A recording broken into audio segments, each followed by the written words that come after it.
ખાંડના ભાવમાં 20% વધારો થાય તો વપરાશમાં કેટલા ટકાનો ઘટાડો કરવાથી તેનો ખર્ચ એનો એ જ રહે? તો અહીંયા ટકા આધારિત આ પ્રશ્ન પૂછાયેલો છે. તો ચાલો આજે આપણે આ પ્રશ્નને ખૂબ સરળ રીતે ગણવાનો પ્રયાસ કરીએ. તો અહીંયા ખાંડના ભાવમાં જે 20% વધારો થયો છે, તો 20% વધારો થાય તો 120%નો વધારો એટલે 120.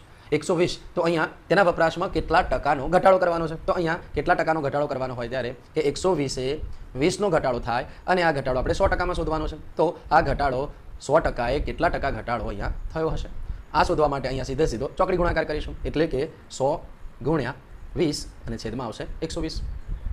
તો અહીંયા આ શૂન્ય ઉડી જશે. અહીંયા 12ના ભાગ પડે કે 6 ગુણ્યા 2, તો આ 2 ઉડી જશે. હવે અંશની અંદર 100 રહે છે અને છેદમાં રહે છે 6. આનો ભાગ ચલાવીએ તો પહેલાં 16ના ગુણાંકમાં કે 16 છંગ 96, 16 છંગ 96. અહીંયા 100માંથી 96 માઇનસ થાય તો જવાબ મળે 4.